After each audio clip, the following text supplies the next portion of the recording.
ॐ अस्य श्रीचण्डिकवचस्य ब्रह्मा ऋषि अनुष्टुप् छन्दः चामुण्डा देवता अङ्गन्यासोक्तमातरो बीजं दिग्बन्धदेवतास्तत्त्वं श्रीजगदम्बा प्रीत्यर्थे सप्तशती पाठाङ्गत्वेन जपे विनियोगः। ॐ नमश्चण्डिकायै। मार्कण्डेय उवाच यद्गुह्यं परमं लोके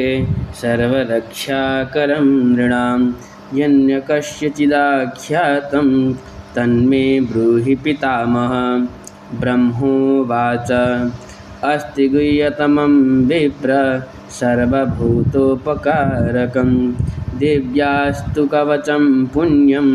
तच्छृणुष्व महामुने। प्रथमं शैलपुत्री च द्वितीयं ब्रह्मचारिणी तृतीयं चन्द्रघण्टेति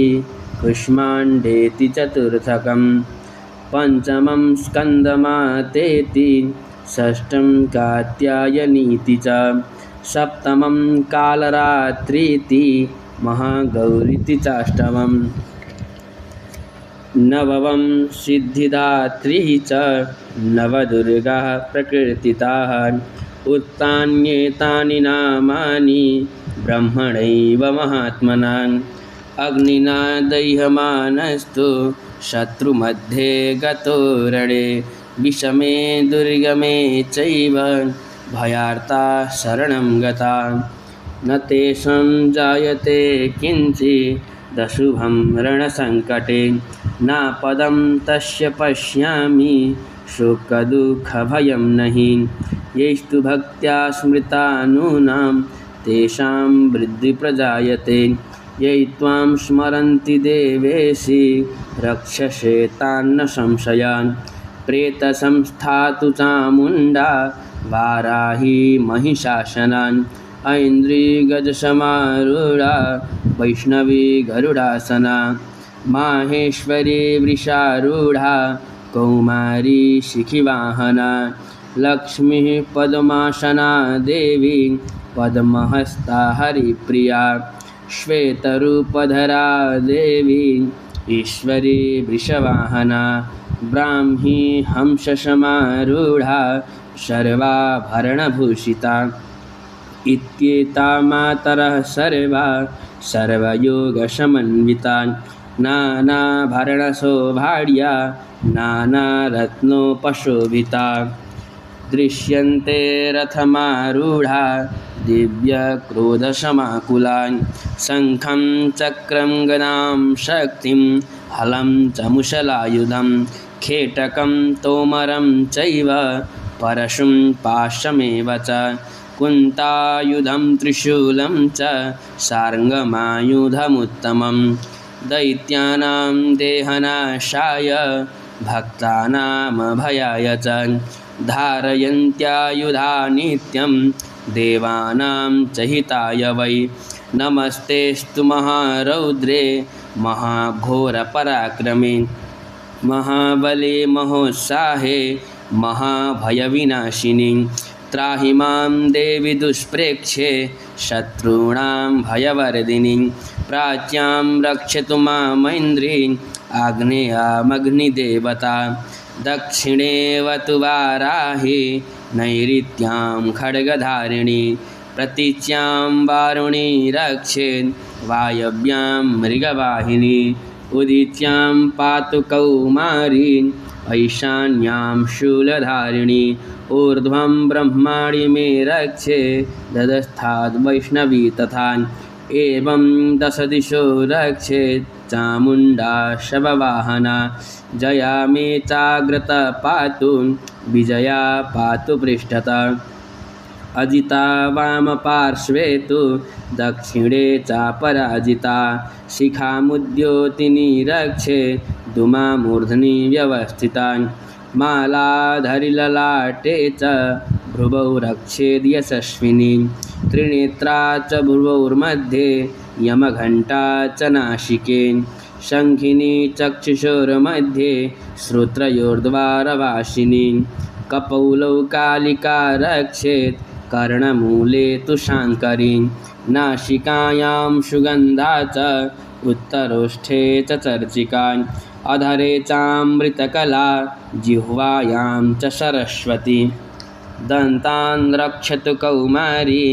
कण्ठदेशे तु चण्डिका घण्टिकां चित्रघण्टा च महामाया च तालुके कामाक्षी चिबुकं रक्षेद् वाचं मे सर्वमङ्गला ग्रीवायां भद्रकाले च पृष्ठवंशे धनुर्धरी नीलग्रीवा वहिः कण्ठे नलिकां नलकुंवरी स्कन्दयो खड्गिनी रक्षेद् बाहु मे वज्रधारिणी हस्तयोर्दण्डिनी रक्षे दम्बिका चाङ्गुलीषु च नखाञ्चुलेश्वरी रक्षेत् कुक्षौ रक्षेत् कुलेश्वरी स्तनौ रक्षेन्महादेवी मनशोकविनाशिनी हृदये ललिता देवी उदरे शूलधारिणी नाभौ च कामिनी रक्षेत् गुह्यं गुह्येश्वरी तथा पूतना कामिका मेढ्रं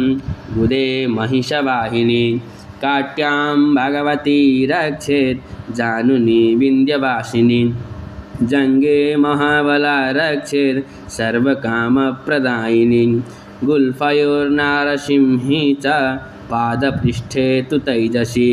पादाङ्गुलिषु श्रीरक्षेत् पादाधस्तलवासिनी नखान्द्रंष्ट्राकराली च केशां चैवोर्ध्वकेशिनी रोमकूपेषु कौवेरी त्वचं वागीश्वरी तथा रक्तमज्जावशामांसा न्यस्तिमेदांसि पार्वती अन्त्राणि कालरात्रिश्च पित्तं च मुकुटेश्वरी पद्मावती पद्मकोशे कफे चूडामणिस्तथा ज्वालामुखी नखज्वाला मवेद्या सर्वशं दिशु शुक्रं ब्रह्माणि मे रक्षे छायां छत्रेश्वरी तथा अहङ्कारं मनोबुद्धिं रक्ष्यं मे धर्मधारिणी प्राणापानौ तथा व्यानं मुदानं च शमानकं वज्रहस्ता च मे रक्षेत् प्राणं कल्याणशोभना रसे रूपे च गन्धे च शब्दे स्पर्शे च योगिनी सत्त्वं रजस्तमश्चैव रक्षेन्नारायणी सदा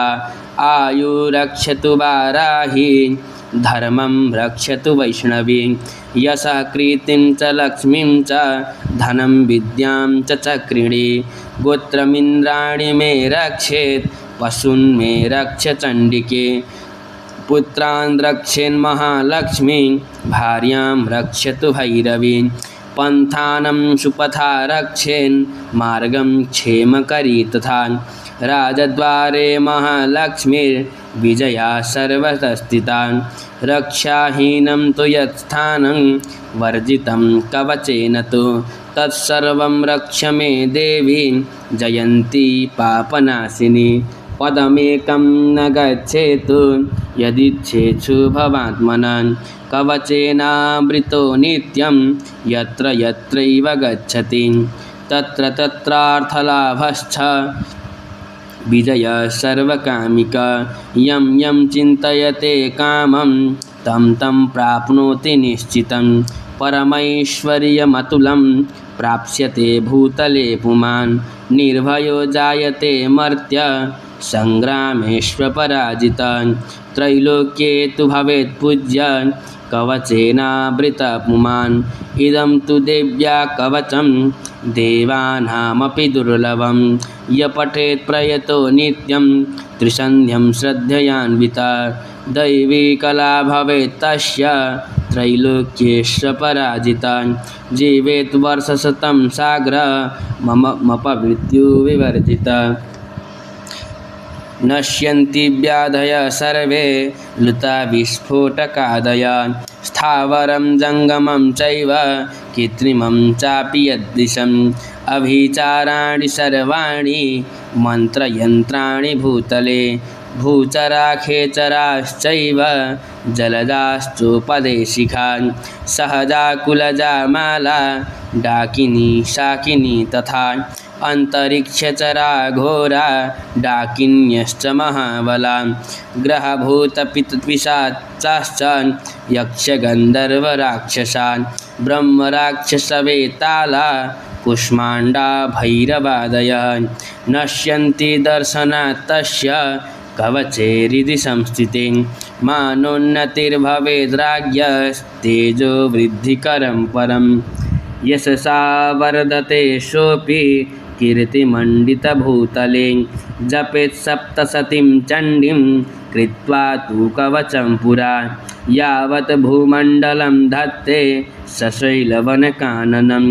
तावत् तिष्ठति मेदिन्यां सन्तति पुत्रपौत्रिकी देहान्ते परमं स्थानं यत्सुरैरपि दुर्लभं प्राप्नोति पुरुषो नित्यं महामायाप्रसादतः लभते परमं रूपं शिवेन सह मोदते ॐ दिव्या कवचम्।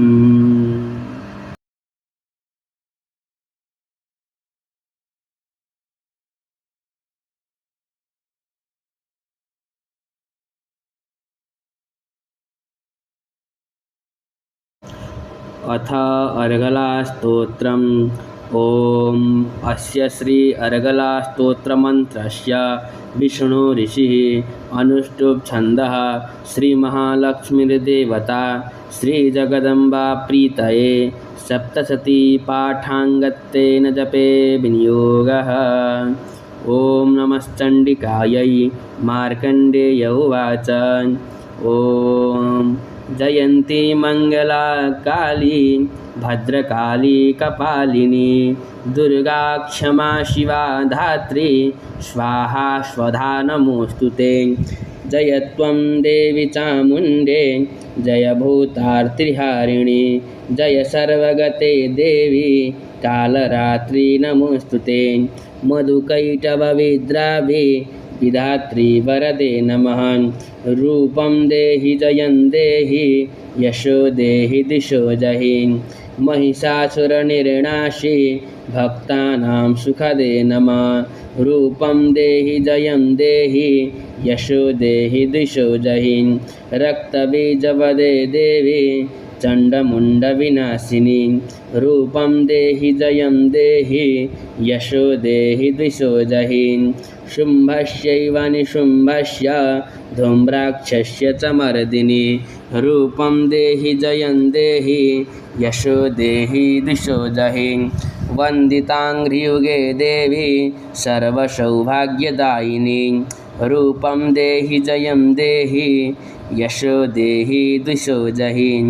अचिन्त्यरूपचरिते सर्वशत्रुविनाशिनी। रूपं देहि जयं देहि यशो देहि दिशो जहि न तेभ्य सर्वदा भक्त्या चण्डिके दुरितापहे। रूपं देहि जयं देहि यशो देहि दिशो जहि स्तुवद्भ्यो भक्तिपूर्वं त्वां चण्डिके व्याधिनाशिनी। रूपं देहि जयं देहि यशो देहि दिशो जहि चण्डिके सततं ये त्वामर्चयन्ति भक्तितः। रूपं देहि जयं देहि यशो देहि दिशो जहि देहि सौभाग्यमारोग्यं देहि मे परमं सुखं। रूपं देहि जयं देहि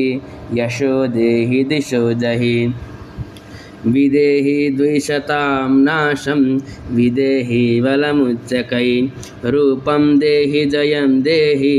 यशो देहि दिशो जहि विदेहि देवि कल्याणं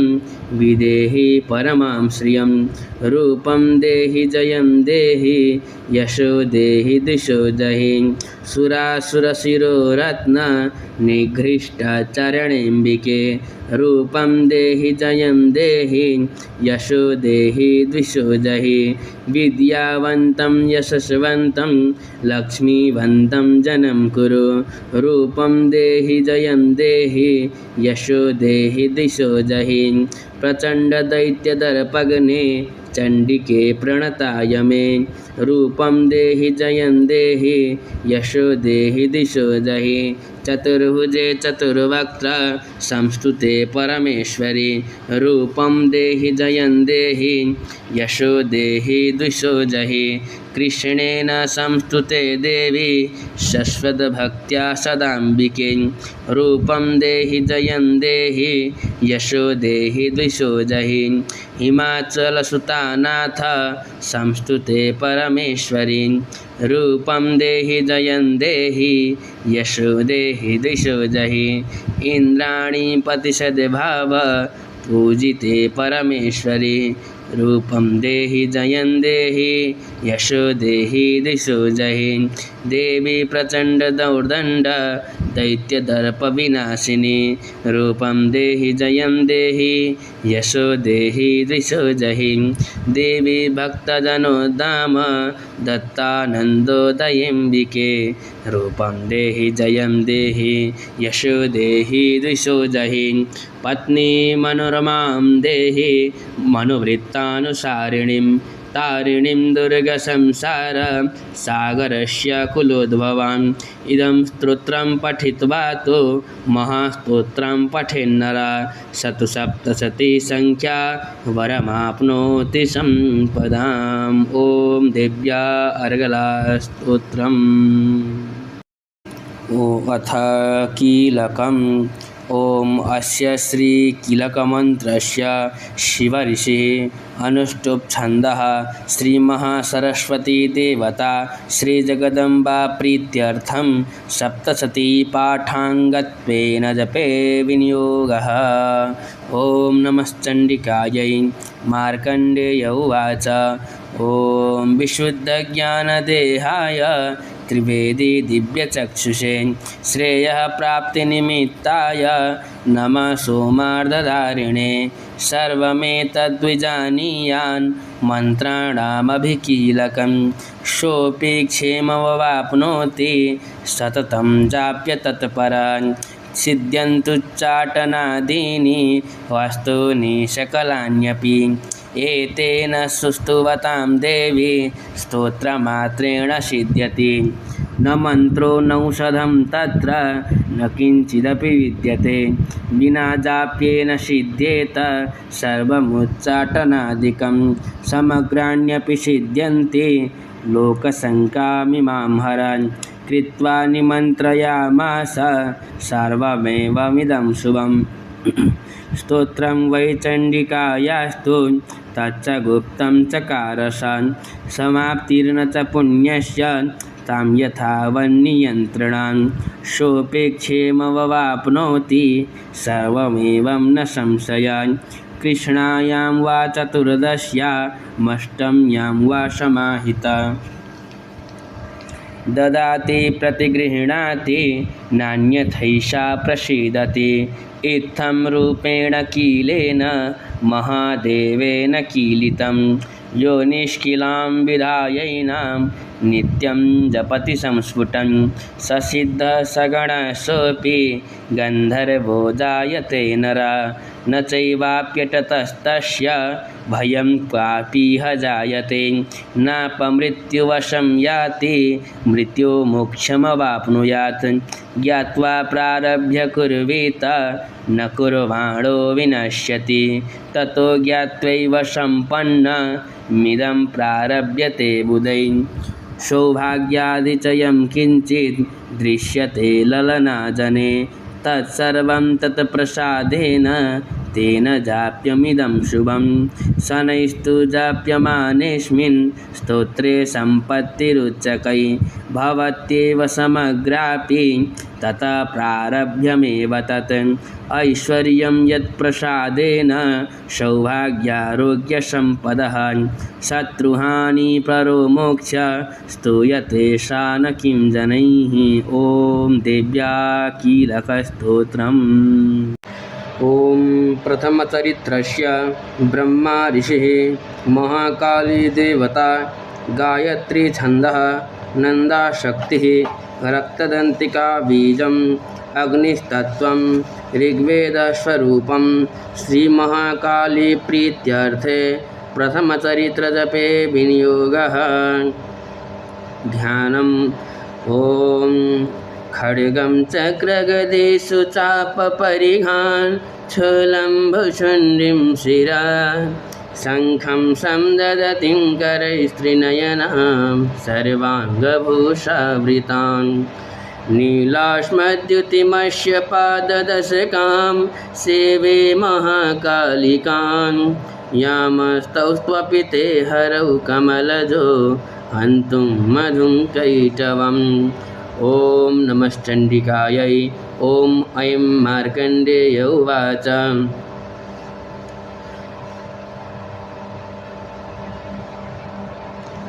सावर्णी सूर्यतनयो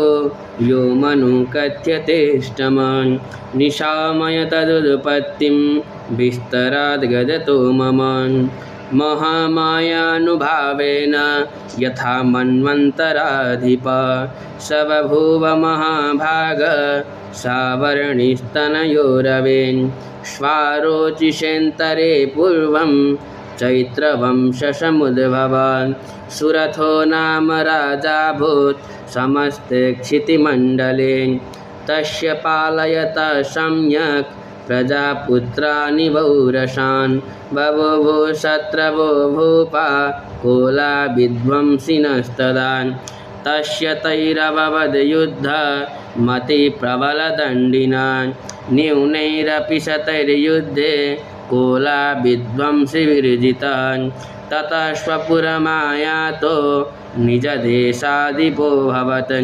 आक्रान्तः समहाभागस्तैस्तदा प्रबलारिवेन् अमात्यैर्बलिभिर्दुष्टैर्दुर्बलस्य दुरात्मवीन् कोशो बलं चापरितं तत्रापि स्वपुरे तथा ततो मृगया व्याजेन कृतस्वाम्यस्य भूपतिं एकाकी हयमारुह्य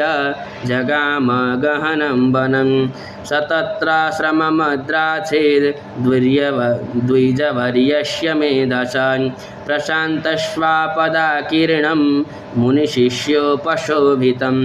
तस्थौ किञ्चित् सकालं च मुनिना तेन सत्कृता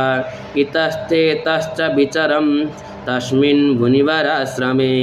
सोचिन्तयत् तदा तत्र ममत्वाकृष्टचेतन मत्पूर्वै पालितं पूर्वं मया हीनं पुरं हि तत् मद्वृत्तैस्तैरसद्वृत्तैर्धर्मतः पाल्यते न वा न जाने स प्रधानो मे शूरहस्ति सदा मद मम वैरिवशं याता कान् भोगानुपलप्स्यते ये ममानुगता नित्यं प्रसाददनभोजनैः अनुवृत्तिं ध्रुवं तेद्य कुर्वन्त्यन्यमहीभृतान् असम्यग्व्ययशीलैस्तैः कुर्वद्भिः सततं व्ययं सञ्चितः शोति दुःखेन क्षयं कोशो गमिष्यति एतच्चान्यच्च सततं चिन्तयामास पार्थिवान् तत्र विप्राश्रमाभ्यासे वैश्यमेकं ददर्शस सपृष्टस्तेन कस्त्वम्भो हेतुश्चागमनेत्रकान् सशोक इव कस्मात् त्वं दुर्मना इव लक्ष्यसे इत्याकर्ण्यवचस्तस्य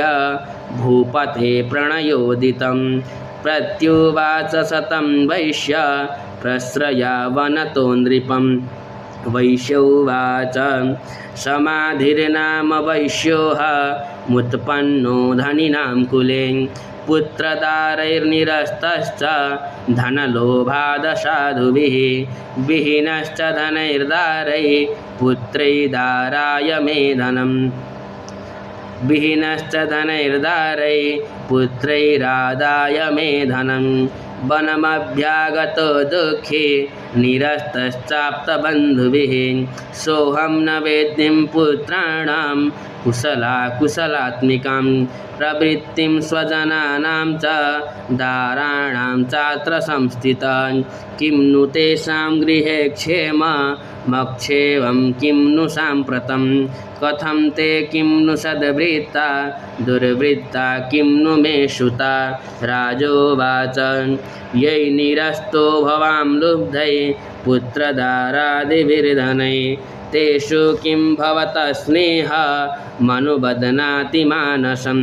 वैश्योवाच एवमेतद्यथा प्राह भवानस्मद्गतं वचं किं करोमि न बध्नाति मम निष्ठुरतां मनः यैषं त्यज्य पितृस्नेहं धनुलुब्धैर्निराकृतः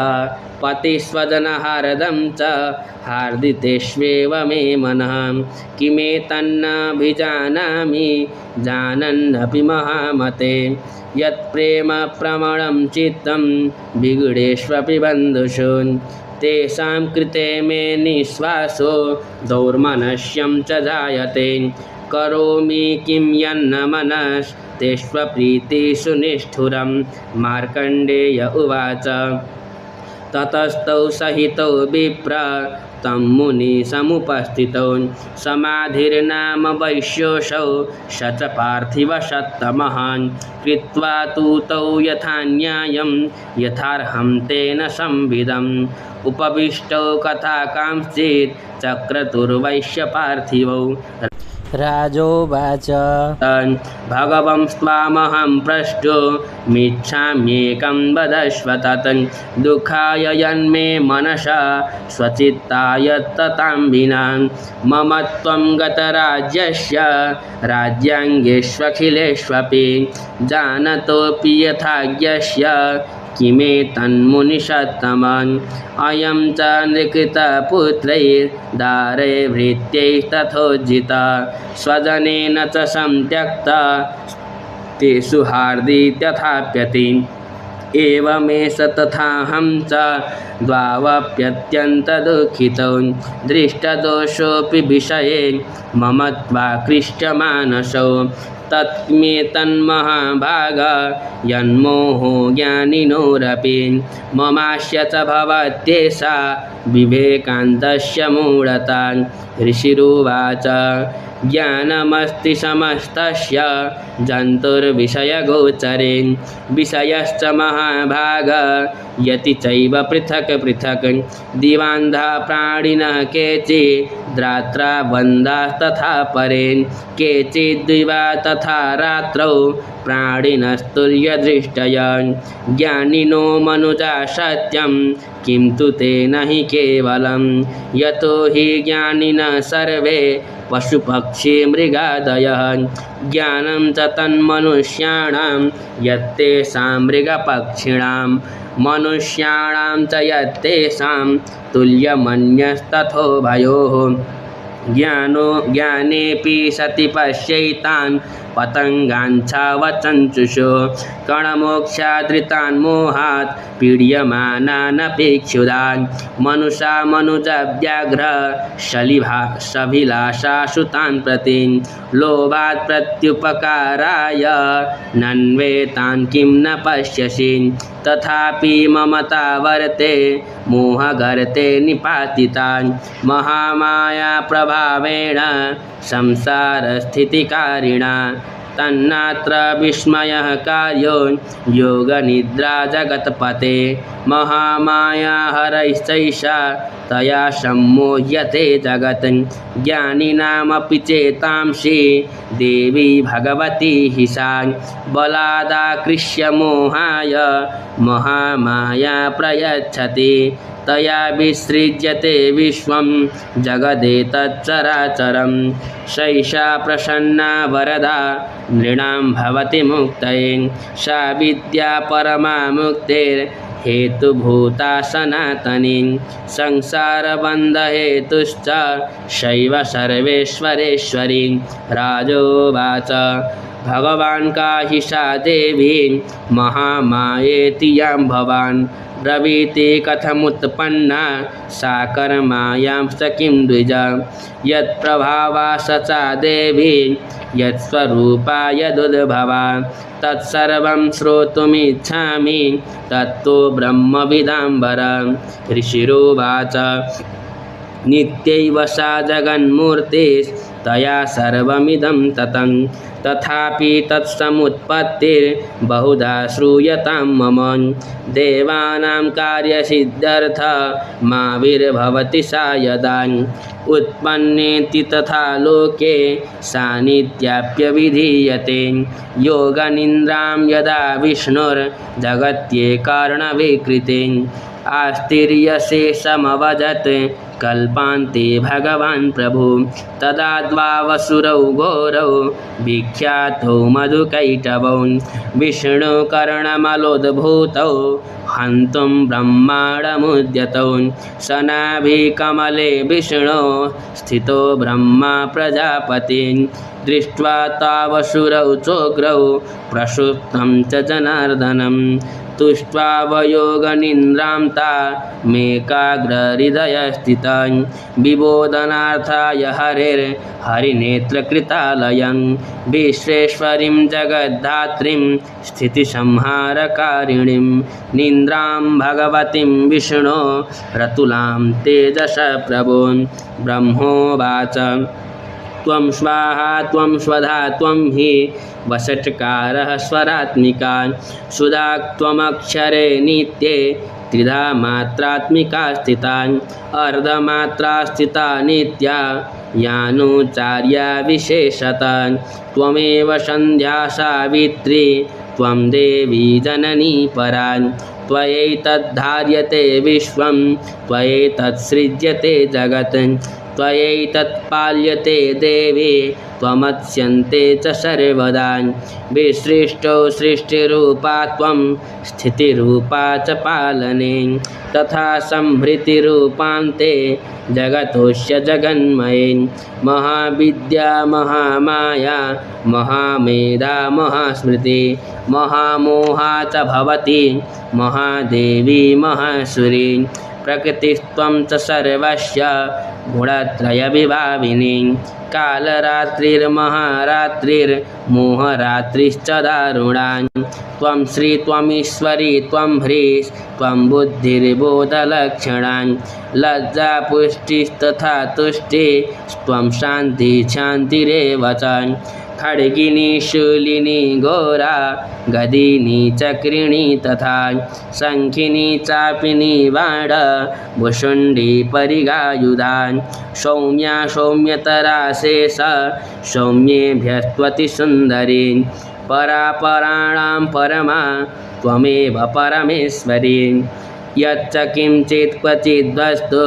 सदसद्वाखिलात्मिके तस्य सर्वस्य या शक्ति सा त्वं किं स्तूयसे तदा यया त्वया जगत्स्रष्टा जगत्पात्यति यो जगत् सोऽपि निद्रावशं नीता कस्त्वां स्तोतुमिहेश्वरः विष्णुशरीरग्रहण